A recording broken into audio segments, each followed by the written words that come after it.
भर्ती को लेकर डीएम के माध्यम से राज्यपाल को ज्ञापन सौंपा। वहीं मुन्ना लोधी जिलाध्यक्ष ने बताया है कि हमारी मांगों को माना जाए, वहीं शिक्षक भर्ती में हुए घोटाले को लेकर जांच की जाए, वहीं हमारी मांग पूरी की जाए। फतेहपुर जनपद से पब्लिक न्यूज चैनल रिजवानुद्दीन की रिपोर्ट।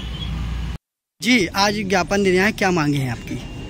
आज भारतीय बेरोजगार मोर्चा के राष्ट्रीय आह्वान पर हम लोग फतेहपुर में जिलाधिकारी महोदय के माध्यम से महामहिम राज्यपाल को ज्ञापन देने के लिए आए हैं। जो हमारे बिंदु हैं 69,000 शिक्षक भर्ती को लेकर सही तरीके से भर्ती न किया जाना, धांधली के तहत भर्ती किया जाना, उनमें SC ST OBC अधिकारियों को उनकी जगह पे सम्मिलित नहीं किया गया है। तो हम सरकार से मांग करते हैं कि जो चयनित भर्ती चयन किया जाए उसमें SC ST OBC अधिकारियों को ही सम्मिलित किया जाए, उन धांधलेबाज अधिकारियों को उस भर्ती में सम्मिलित न किया जाए।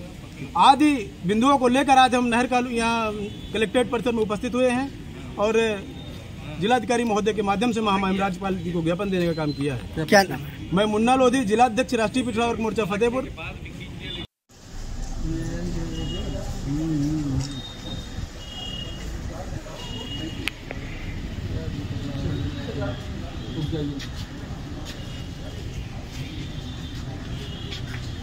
अरे विकास जी, आप तो बाहर खड़े हैं। हो गए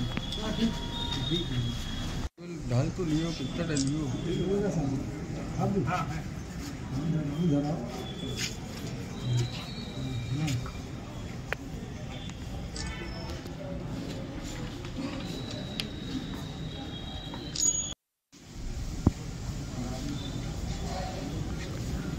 आवाज है बाकी विज्ञापन देते हुए डाल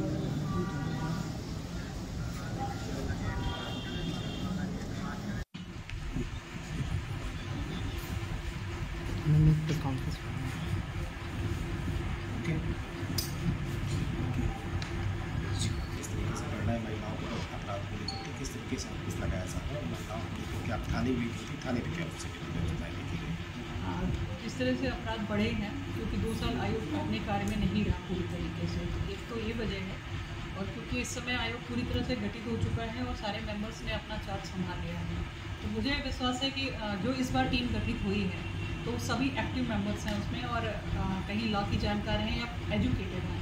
तो जो ऐसी महिलाएं जब काम करेंगी तो बेहतर निर्णय दे पाएंगी और जो ये प्रॉब्लम्स बढ़ी हैं महिलाओं की उसमें कहीं ना कहीं रोकथाम होगी। जैसा कि देखा जा रहा है कि लगातार को लेकर के थाने की पुलिस को किस तरीके से आपको बातें देख रही है, क्योंकि थानेदार से बिगड़ करके वहाँ की जो DSP होती है उन लोगों की लापरवाही अक्सर सामने देखी जाती है और वो लोग आयोग तक जाती है या तो फिर कोर्ट की सड़क पर जाते हैं। यहाँ पर जो थाने स्तर पर लापरवाही होती है, अगर वो पीड़िता आयोग पहुँच जाती है तो जो डायरेक्ट पीड़िता के जाने पर वो सुनवाई नहीं करते हैं क्योंकि आयोग में उनकी जवाबदेही बन जाती है। उनको वहाँ पर हाजिर होकर जवाब और रीज़न दोनों देना पड़ता है कि आपने क्या विवेचना करी, उसकी समस्या क्या थी। तो इस नाते एक बहुत बड़ा उनके ऊपर प्रेशर होता है आपके लिए। तो जो पीड़िता आयोग पहुँचती है उसको न्याय मिलने की पूरी संभावना होती है और न्याय मिलता ही मिलता है। जो यहाँ पर लापरवाही होती है वो लापरवाही उनकी खत्म हो जाती है। आज की अधिकारियों के साथ आपकी बैठक के उपरांत महिलाओं से संबंधित महिलाओं के संबंधित बेसिकली तो जो यहाँ थाने स्तर पर समस्याएं आ रही हैं, मेरा मेन मोटिव यही था मिलने का कि वो अगर यहाँ के स्तर पर निस्तारित हो सकती हैं तो एक तो उनका भी खुद का वर्कलोड कम हो जाएगा। क्योंकि होता है कि जब आयोग में आप जाते हैं तो उनका एक जो भी इंस्पेक्टर या जो है वो वहाँ जवाबदेही के लिए उसको जाना पड़ता है, 2 से 3 बार 4 बार जाना पड़ेगा। अगर वो थाने स्तर पर उसका निस्तारण कर देंगे तो उनके खुद का अधिकारी का समय बचेगा और समस्याएँ जल्दी निस्तारित हो जाएंगी। या जो भी हमारी मानसिकता है हम उसको बदलें कि प्रशासन उसको बेटर कर सकता है। रोकने का काम तो हम सब में से आपका करना है। और क्योंकि मैं खुद भी मीडिया फील्ड से मैंने काम किया, लखनऊ में जुड़ी रही हूँ, तो सबसे बड़ा हाथ हम लोगों का होता है कि जो भी इस तरह के अचीवमेंट से या योजनाएं हैं या सरकार की महिलाओं के लिए जो कानून बने हैं उन तक वो पहुँचे।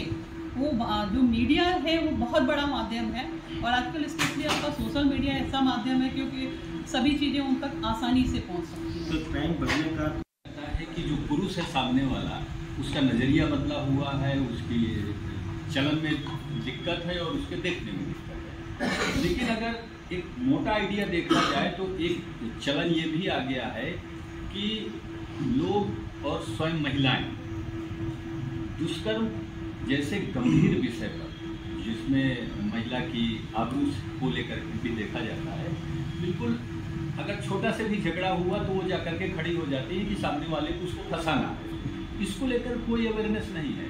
और जो लड़कियां, जो महिलाएं, जो दलित युवतियां ये मुकदमे दर्ज कराती हैं, वो सरकार का खजाना खाली करती हैं और इसके बाद जाकर के जिसको वो पीड़ित, जिसके खिलाफ मुकदमा दर्ज कराती है, फिर उससे समझौता करती है। तो ये चीज़ें जो है ये बड़ा रेशियो है, ये छोटा रेशियो नहीं है। इस पे और आपके पास भी अगर कोई शिकायत जाती है तो आप उस पर सीधे से आप कार्रवाई करती हैं, आप तलब करती हैं। कई बार फोन भी आते हैं। ये जो बीच में कुछ कानून में अमेंडमेंट हुए, नए कानून बने, क्योंकि महिलाओं की स्थिति एक समय था बहुत बुरी थी, उसको बेहतर बनाने के लिए कानून बने।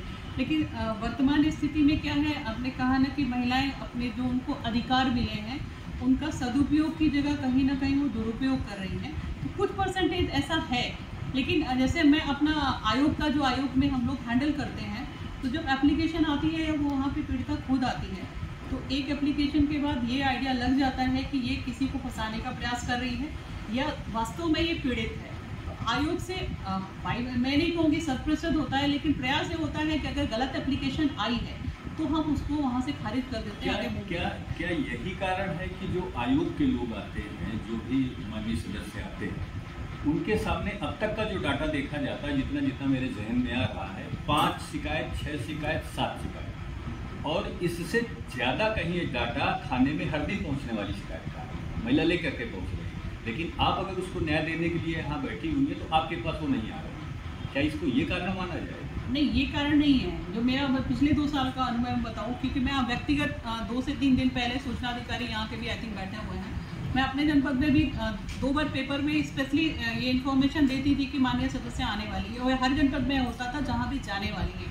लेकिन ये जिनकी समस्या है उनको ये सूचना नहीं पहुँच पाती है कि माननीय सदस्य आयोग की आने वाली है, जिन तक हमारी समस्या पहुँचाने से हमें न्याय त्वरित मिल जाएगा। अगर उनको ये इन्फॉर्मेशन रहे तो वहाँ पर संख्या अधिक पहुँचती है, और मुझे लगता है अगर नंबर ऑफ एप्लीकेशन 30 आई हैं तो 10 का निस्तारण वहीं पर हो जाता है। अब ये हमसे संबंधित तो प्रश्न नहीं है, लेकिन पॉलिटिकल वे में कोई भी पार्टी हो जो प्रेजेंट में होती है और जो विपक्ष में होती है, तो कहीं ना कहीं सभी को कुछ ना कुछ मुद्दा चाहिए होता है। और ये फैक्ट है कि जो मठ है या आश्रम है, तो उसमें जो वास्तव में 10% है जो वाकई में समाज सेवा के लिए वहाँ पे संत आचार्य बैठे हुए हैं। बाकी रेस्ट ऑफ क्या है, वो एक पैसा कमाने का जरिया बना हुआ है। तो ऐसे जो है या तो बंद होने चाहिए, और इसके लिए पब्लिक की खुद की अवेयरनेस होनी चाहिए। क्या मानती हैं कि अखिलेश यादव ने जो बयान दिया तो उस बयान को सही मानती हैं? अब मैं उसको तो नहीं कह सकती हूँ कि उन्होंने किस पर पॉइंट आउट करके कहा है। जैसा कि उनका ये कहना है कि मठ में माफिया रहते हैं, नहीं, 100% तो नहीं सही है, क्योंकि मठ में माफिया ही रहते हैं, ये गलत है। क्योंकि बहुत से साधु सन्यासी ऐसे हैं जो उन्होंने पूरा जीवन अपना समाज सेवा के लिए दिया है, समाज के उत्थान के लिए दिया है, तो वो ये उनका स्टेटमेंट गलत हो जाएगा, क्योंकि वो भी उसी में आ जाएगा। सिख समुदाय ने राहुल गांधी का अमेरिका में दिए गए बयान को लेकर के पुतला चलाया। कितना आप सही मानती कि क्या राहुल गांधी द्वारा जो अमेरिका में जाकर के ऐसे बयान दिए गए जिससे बात शरीर उसको इसकी मुझे जानकारी नहीं है, क्योंकि मैं समाचार मैंने नहीं देखा है, तो इसका जवाब मैं आपको एग्जैक्टली नहीं दे पाऊँगी। लेकिन अगर ऐसा उन्होंने कोई स्टेटमेंट दिया है जो कि देश विरोधी है, तो उन्होंने किया है तो सही है, लेकिन अगर वो देश हित में है तो किया है तो गलत है। आज उतने बाबू की 1000 उसको कितना नहीं, ये तो गलत बयान है, क्योंकि